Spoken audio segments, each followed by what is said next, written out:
You're listening to the Otis Jiry channel.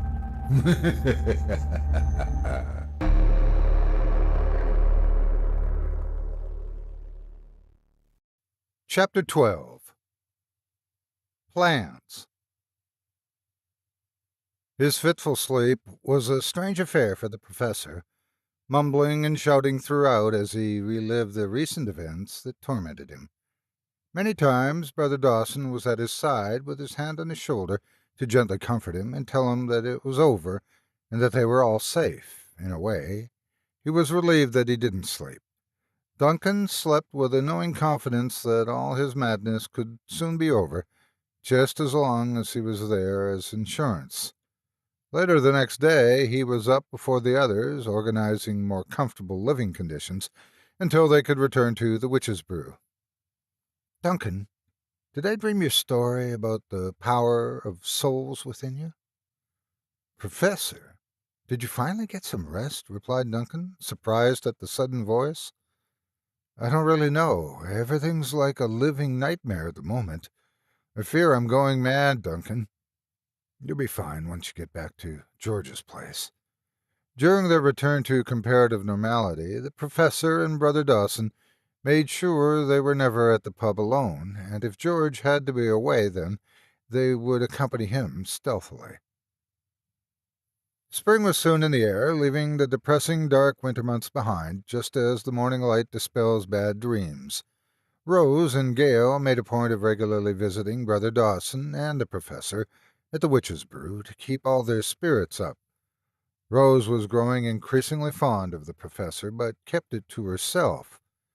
Questions were put to the village abbey workers for clues as to what was going on, but to no avail. Everyone watched out for wandering monks, but none were seen. Once the locals had learned of George's lodgers, business at the Witch's Brew improved dramatically, with the professor gaining mild celebrity status. Rose and Gale kept to themselves, with increasing anxiety about the success of the October plan always on their minds. Duncan called every few weeks to spend the night at the pub to discuss developments.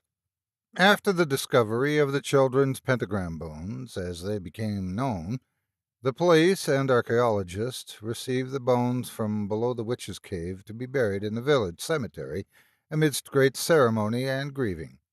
Centuries before, the village dead were interred at the abbey cemetery, but as the village grew larger, an area of land between the village and the sea cliffs was consecrated and used as a cemetery instead.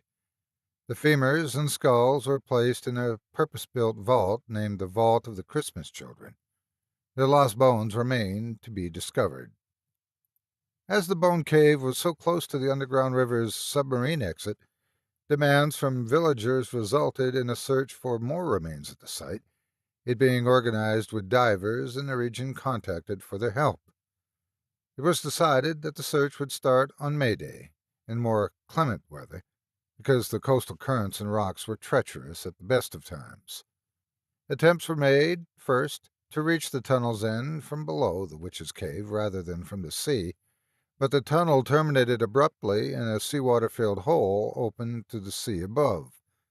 A geologist knowledgeable in limestone petrology was consulted, and it became clear the tunnel had been truncated by an ancient, now submerged sinkhole. The tunnel evidently extended much farther out under the seabed, and at some time in the distant past, its eroded roof had collapsed at that point into the tunnel and was now open to the sea. Further investigation of the rocks, silt, and debris at the bottom of this hole, which now blocked the further reaches of the tunnel, revealed hundreds of human bones of all ages, men, women, and children, the children's lost bones. News of this gruesome discovery was met with a mixture of horror and relief by the villagers, but the relatives of the men, the lost monks, had yet to learn of their discovery. Discussion was underway at the village hall, led by Rose and Gale, as to whether the villagers' remains should stay where they were or to be retrieved and buried in the village cemetery, with the children's remains placed alongside the pentagram bones of the Christmas children.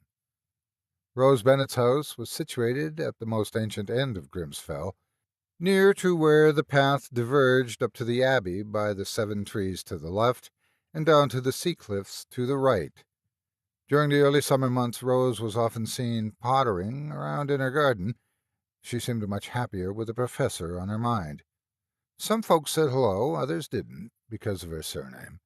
The days of witches was long gone, but it seemed impossible for the relatives of lost daughters and children not to feel Rose had evil in her blood.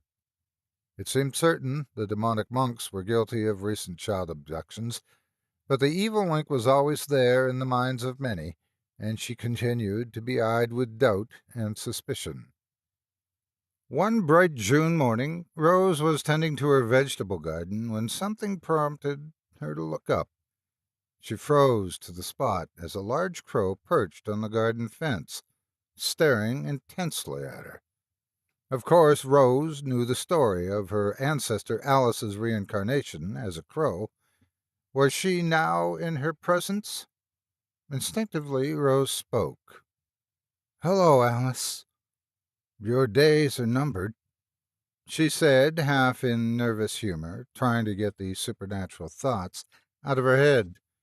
The huge black bird left its perch and rattled the fence as it did so, to circle overhead and then dive towards Rose. She screamed and covered her head with her hands, but the crow's sturdy beak punched into Rose's head. Before the bird flew off, 2 more swooping attacks left her unconscious and bleeding, to be seen by the many folk who passed by on that busy, sunny morning. They heard her screams and witnessed the continuing attack. Taken into her house, Gail was called. "Rose! Rose! Wake up!" she pleaded to her friend as she gently wiped her head wounds. Rose slowly regained consciousness and began to stare around the room and then up at Gail. "She's out to get me, Gail. She knows my intentions." "Who's out to get you, Rose?" "Alice. It was bloody Alice, the witch." "You believe the stories, then, Rose?" "I do now. It's too much of a coincidence, don't you think?" "I really don't know, but so many strange things happen around here. It seems to make sense in that context," conceded Gail. "I have to call the doctor to look at those wounds." News of the bizarre attack spread quickly around the village, and soon after the doctor left, Professor Benson was at her bedside. "Are you certain you still want to take part, Rose?" "Even more so, Professor." "How did I guess you'd say that, Rose? Because you know me well enough by now." "I guess so." George arrived with Brother Dawson, laden with assorted fruit, and stared down at Rose's wounds. He couldn't bring himself to utter a word. His reaction was mirrored in his face. "The doctor's sure Rose's skull isn't fractured. Crows are powerful birds, but ravens are bigger and meaner," the professor added with authority born of experience. "We have just over 3 months to plan this correctly, to ensure we end this perpetual revenge quest. These evil immortals will prove to be very mortal if we get this right and strike in their window of susceptibility. Duncan has seen the ritual twice and knows pretty much how long we'll have to fry them," Brother Dawson said reassuringly. Grimsfell neath Oros, to give the ancient little village its original name, looked idyllic in the June sunshine.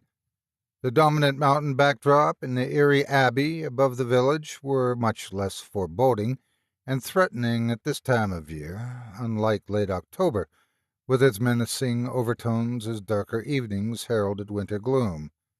A particularly warm and busy lunchtime saw the Witch's Brew buzzing with lively activity.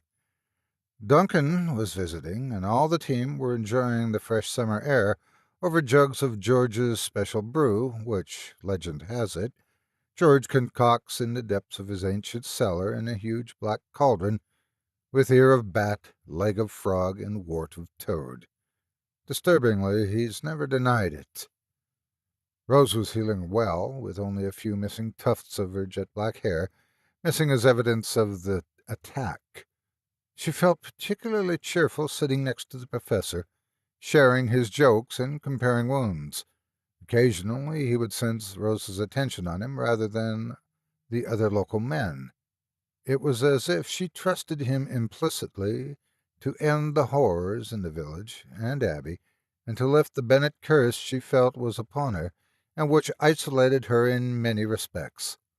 All her relatives had left the village long ago, fearing for their safety, to find alternative anonymous residence far away from Grimsfell. At first no one spotted the three ravens circling above, but when someone did, the happy atmosphere instantly descended into fearful silence as all eyes turned skyward. "They're keeping an eye on us," the professor said, breaking the silence and inducing nervous chuckles from the gathering. "Well, they better keep their distance while I get my shotgun," said John the gardener, provoking a sudden rush of men to leap to their feet to do likewise. "You can't kill them!" exclaimed a voice from the back. "We'll see about that," said another, turning from his dash to the house. Then, with all eyes upon them, the three ravens simply vanished from the clear blue summer sky in full view of everyone present. "That's proof they're supernatural, and really are the three Bennet brothers for sure," decided emphatic Brother Dawson. As the late evening drew to a close and the pub gradually emptied, the dusk fell uneasily on the good folk of Grimsfell. Although a warm night, many closed their shutters and locked their doors, uncertain what this particular night may bring. Loaded shotguns were propped up by back doors and windows by those who hoped that they could bag a raven or two, or three. The Abbey bell seemed eternal as it chimed away the day's 12 hours, as if signaling to the village that the next few hours of darkness would be perilous. Few slept that night. Abbot Gregory had again donned his raven outfit, flapping and swooping majestically upon the Abbey roof with Brother Thomas looking on admirably. The minutes passed until, one by one, the immortal Raven brothers alighted before him. Then Alice arrived to complete the evil band. Gregory spoke. "We have work to do, brothers and sister," he began. A cacophony of cackles filled the night air as the corvids bobbed up and down in agitated agreement.